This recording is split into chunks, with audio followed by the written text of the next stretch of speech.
Prime Minister Justin Trudeau will be traveling to France this week to participate in the Christchurch Call, a multilateral meeting aimed at stopping the spread of extremism online. The meeting, hosted by New Zealand's Prime Minister Jacinda Ardern and President Emmanuel Macron, will be joined by world leaders and giant tech companies in France from May 15th to 17th to discuss ways to curb violent content and extremism on the internet. Macron says he wants to take a leading role on tech regulation, seeking to strike a balance between what he perceives as the United States' fair stance and China's iron grip on the internet. Macron sat down with Zuckerberg just last week, and as a result, a 33-page report was drafted, co-written by a former lobbyist for Google France, which will be presented to world leaders at the upcoming meeting, encouraging big tech companies and world leaders to take action with a pledge known as the Christchurch Call. The 33-page report includes an increased government oversight of Facebook as well as its affiliated platforms, and an independent regulator to police the efforts of large tech companies to deal with hate speech. Just recently, Chris Hughes, one of the founders of Facebook with Zuckerberg, wrote a long opinion piece in the New York Times that says he believes the company is too powerful and needs to be broken up. When asked for a response, Mark Zuckerberg had no comment. The list of attendees to the Christchurch Call meeting include UK Prime Minister Theresa May, Canadian Prime Minister Justin Trudeau, French President Emmanuel Macron, and Norwegian Prime Minister Erna Solberg. Facebook has decided to send Head of Global Affairs and former UK Deputy Prime Minister Nick Clegg, and not Mark Zuckerberg. Twitter's Jack Dorsey will also be in attendance, as well as Microsoft President Brad Smith, Wikipedia founder Jimmy Wales, and Google is sending Senior Vice President for Global Affairs Kent Walker. Of course, I have to mention the elephant in the room, and not on the guest list worth mentioning is US President Donald Trump. Could it be related to the fact that he downplayed the threat of white nationalism across the world by saying he did not consider it a rising threat? What is hate speech anyway? Well, it's whatever the lawmakers and regulators say it is. The latest ban of political activist Laura Loomer and political commentator Paul Joseph Watson from Instagram targeted them as dangerous individuals. When you have a look at Instagram's policy and what they deem as a dangerous individual, it says, in an effort to prevent and disrupt real-world harm, we do not allow any organizations or individuals that proclaim a violent mission or engage in violence from having a presence on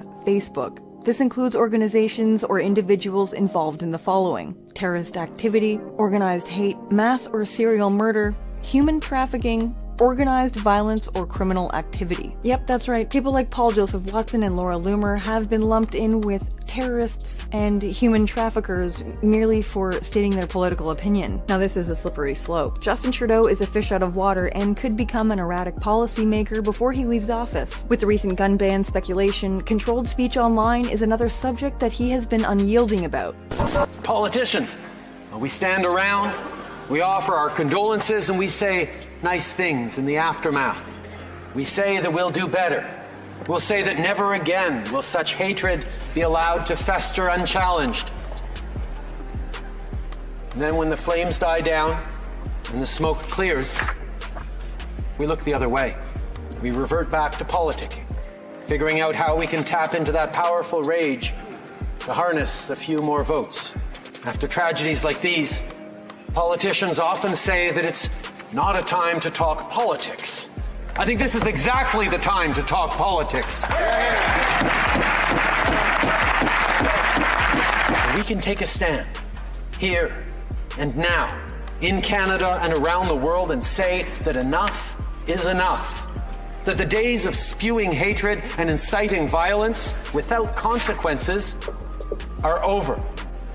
We owe it to the people of Christchurch. Let's be honest, down the road, things will more than likely end up with a credit score rating that will help corporations decide whether they want you using their products and services. Also, take note that a majority of these leaders and big tech companies have attended Bilderberg, which is coming up next month, so it will be interesting to see who's on the meeting list and what they will be discussing this year. We will be sure to keep a very close eye on this Christchurch Call meeting as it develops. What do you guys think about all this? Should social media be regulated by government or an appointed third-party policing organization?